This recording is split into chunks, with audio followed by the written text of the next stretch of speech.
বিজয়ের আরও এক ধাপ উত্তরণের জন্য অভিনন্দন। জুলাই ঘোষণাপত্র সফলভাবে প্রণয়নের এই কঠিন কাজের সাথে যুক্ত সকলকে আন্তরিক ধন্যবাদ এবং মোবারকবাদ। এই গুরুত্বপূর্ণ অবদানের জন্য আপনাদের কাছে বাংলাদেশ কৃতজ্ঞ থাকবে। তবে এই ঘোষণাপত্রে কি জাতির আকাঙ্ক্ষা পূর্ণ করতে পারছে? না, পারে নাই। এই ঘোষণাপত্র আরো সর্বাঙ্গ সুন্দর হইতে পারত যদি কিছু সীমাবদ্ধতা দূর করতে পারত। এটা হয় নাই সম্ভবত দুইটা কারণে। এক, রাজনৈতিক দলগুলোর মধ্যে অর্গানিক ইন্টেলেকচুয়াল ক্যাপাসিটি বা বুদ্ধিবৃত্তিক ক্যাপাসিটি এটা না থাকা, বা নেহায়তি বিপ্লবের আকাঙ্ক্ষা বুঝতে ব্যর্থ হওয়া। আমি এই জন্যই বলি যে বিপ্লবের আকাঙ্ক্ষা প্রচলিত রাজনৈতিক দলগুলো ধারণ করতে না পারলে নতুন রাজনৈতিক শক্তি উত্থিত হবে। আসেন এখন আমার মতে এই ঘোষণাপত্রে 5টা প্রধান সীমাবদ্ধতা নিয়ে আলাপ করি। অনেকেই অনেক বিষয় নিয়ে আলাপ করতেছেন, সবগুলোই ভ্যালিড।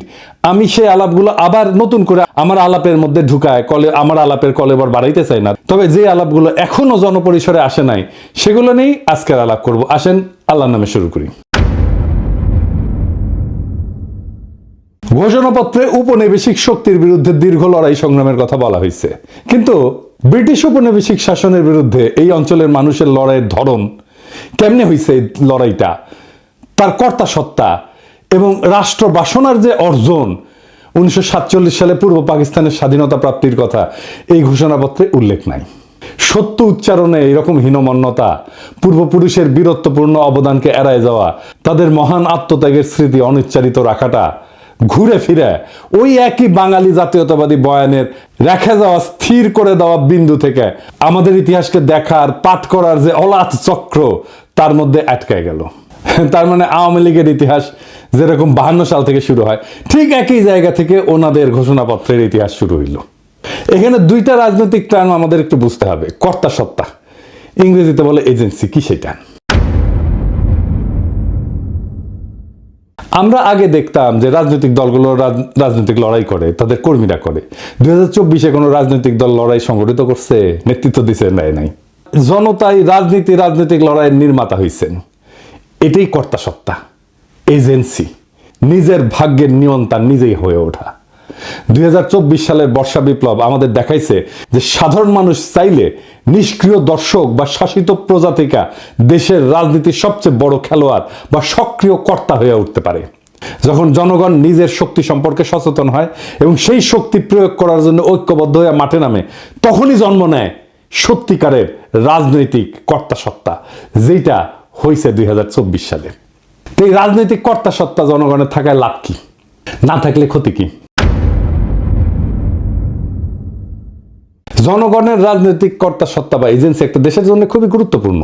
সহজ ভাষায় এটা হলো জনগণের সেই ক্ষমতা যার মাধ্যমে তারা নিজেদের ভাগ্য নির্ধারণে সক্রিয় ভূমিকা পালন করে। এর থাকা বা না থাকার উপরে দেশের ভবিষ্যৎ এবং নাগরিকদের জীবনযাত্রার মান নির্ভর করে। যখন একটা দেশের মানুষের রাজনৈতিক এজেন্সি বা কর্তা সত্তা থাকে, তার অনেক ভালো ফল আছে। যেমন সরকারের জবাবদিহিতার স্বচ্ছতা নিশ্চিত হয়। জনগণ যখন সক্রিয় থাকে তখন সরকার যা খুশি তাই করতে পারে না। শাসকেরা জনগণের কাছে তাদের কাজের জন্য জবাবদিহি করতে বাধ্য থাকে।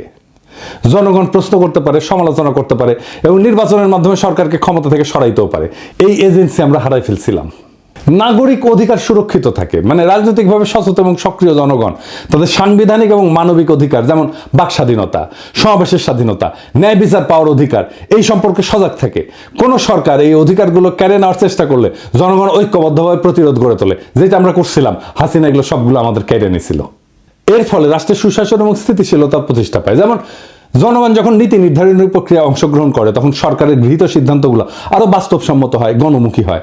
এর ফলে সামাজিক উত্তেজনা কমে এবং দীর্ঘমেয়াদী রাজনৈতিক স্থিতিশীলতা তৈরি হয়। জনগণ অনুভব করে যে রাষ্ট্র তাদের কথা শোনে। 4 নাম্বার, সামাজিক ন্যায় বিচার এবং সমতা বৃদ্ধি পায়। সমাজের প্রান্তিক, দরিদ্র, অনগ্রসর এবং সুবিধাবঞ্চিত গোষ্ঠীগুলো তাদের এজেন্সির মাধ্যমে নিজেদের দাবি দাওয়া তুলে ধরতে পারে। এর ফলে রাষ্ট্র তাদের প্রতি নজর দিতে বাধ্য হয় এবং সমাজে অর্থনৈতিক এবং সামাজিক বৈষম্য কমে আসে। যেমন ধরেন শ্রমিক সংগঠনগুলো তাদের কর্তা সত্তা প্রয়োগ করে ন্যায্য মজুরি এবং নিরাপদ কর্মপরিবেশ আদায় করে নিতে পারে। এবং 5 নাম্বার, জাতীয়তাবোধ এবং দেশপ্রেম শক্তিশালী হয়। যখন জনগণ মনে করে যে দেশটা তাদের এবং দেশের ভালো মন্দে তাদের ভূমিকা আছে, তখন তাদের মধ্যে স্বাভাবিকভাবেই দেশপ্রেম, জাতীয়তাবোধ বৃদ্ধি পায়। তারা দেশের সম্পদ রক্ষা করে, দেশের উন্নয়নে নিজেদেরকে অংশীদার মনে করে। আর যেই দেশে জনগণের রাজনৈতিক এজেন্সি না থাকে সেই দেশে এক অন্ধকার পরিস্থিতি তৈরি হয়।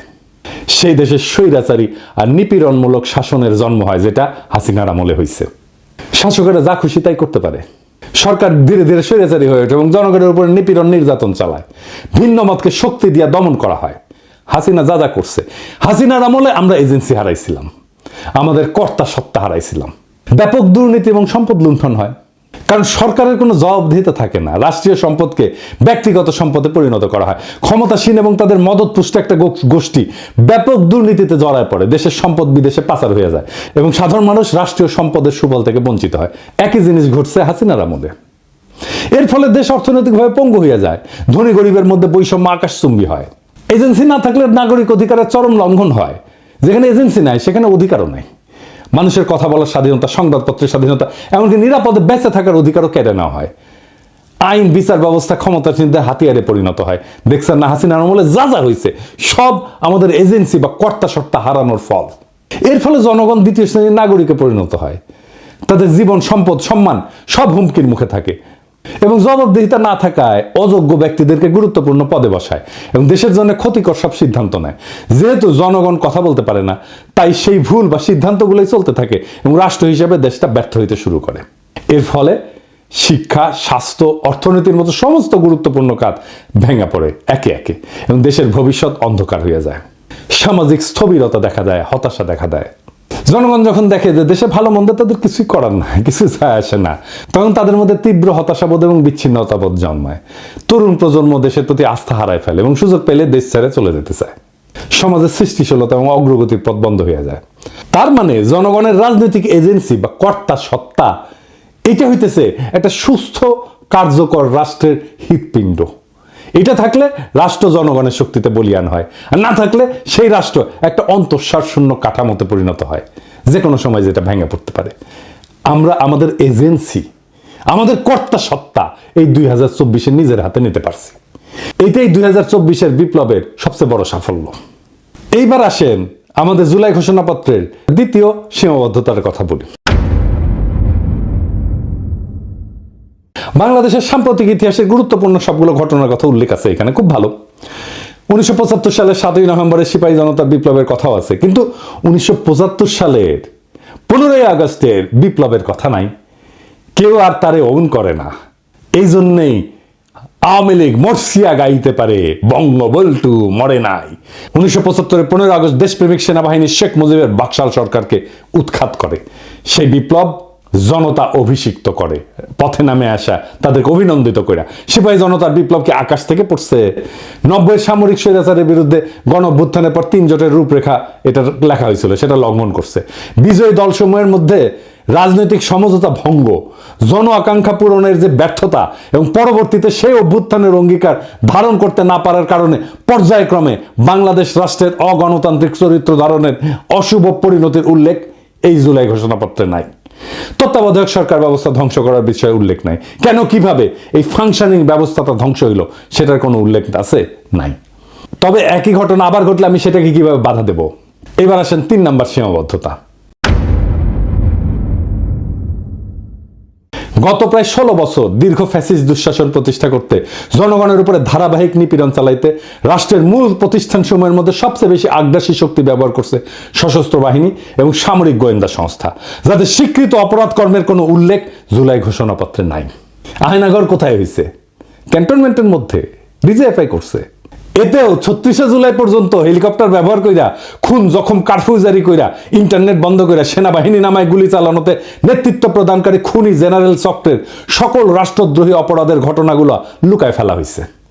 স্পষ্ট কইরা সেনাবাহিনীর তরুণ সৈনিক অফিসারদের অংশগ্রহণের সংগ্রামী বৈশিষ্ট্যের কথা না বইলা সাধারণভাবে জনসাধারণের পক্ষে সেনাবাহিনীর অবস্থান গ্রহণের কথা উল্লেখ করা হয়েছে।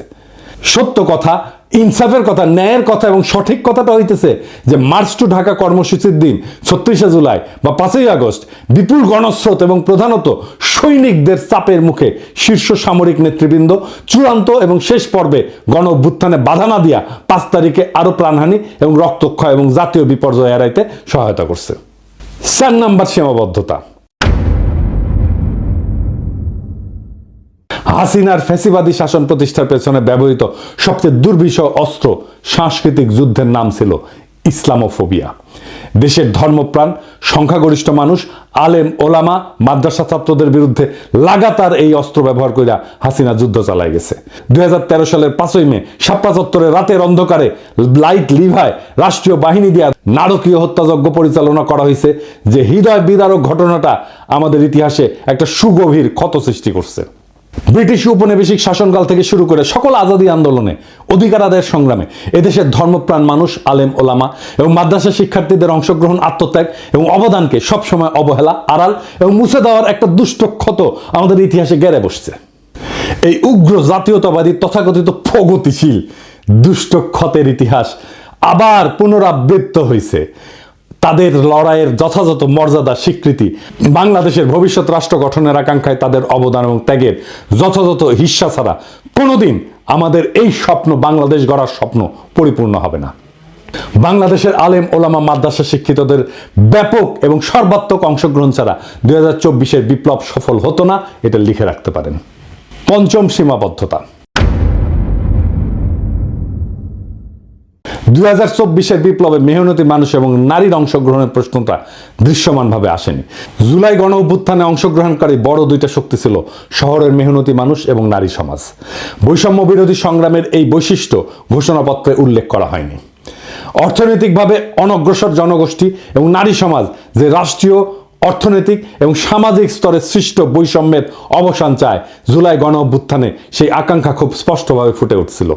এই জনগোষ্ঠীর সমানাধিকারের আকাঙ্ক্ষা আন্দোলনের অগ্রভাগে ছিল, নেতৃত্ব দিছিল এবং তাদের বেশিরভাগই হতাহত হয়েছে। অধিকার সচেতনতা, বঞ্চনার বিরোধিতা এবং ইনসাফের ধারণা এই জনগোষ্ঠীকে সংগঠিত করার একটা গুরুত্বপূর্ণ ভূমিকা রাখছে। নতুন বাংলাদেশের অর্থনৈতিক নীতি কি বৈষম্য মোচন বা দারিদ্র্য বিলোপের দিকে পরিচালিত হবে? তার উপরেই নির্ভর করতেছে নতুন রাষ্ট্র ব্যবস্থার চরিত্র এবং স্থিতিশীলতা।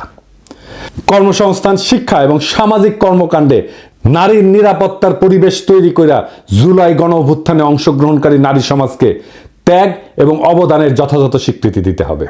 এই ঘোষণাপত্র পড়া মনেই হয় না যে এই বর্ষা বিপ্লব ছিল একটা শহুরে দরিদ্রদের লড়াই। আমাদের এলিটরা সবসময় আমাদের মুরগি দেখায় আর ডাল খাওয়ায়। সুকুমার রায়ের একটা ছড়া আছে, নাকের বদলে নরুল পাইলাম, তাইরে নাইরে না, আমাদের হাতে নরুন ধরায় দিছে। রাজনৈতিক দলগুলোকে বলবেন, জিজ্ঞেস করবেন পয়েন্ট ধরে ধরে যে কেন আপনারা এই বিষয়গুলোকে যুক্ত করেন নাই, না হলে তারা নিজেদেরকে দেশের মালিক ভাবা বন্ধ করবে না। রাজনৈতিক দলগুলোকে মনে রাখতে হবে দেশের মালিক জনগণ, জনগণই সার্বভৌম ক্ষমতার উৎস। আপনারা আশা জাগান কিন্তু ডেলিভার করতে পারেন না, খুবই হতাশাজনক। জুলাই ঘোষণাপত্র একটা গুরুত্বপূর্ণ মাইল ফলক, এটা কোনো সন্দেহ নাই, কিন্তু এটা কোনোভাবেই শেষ গন্তব্য না, শেষ কথা না।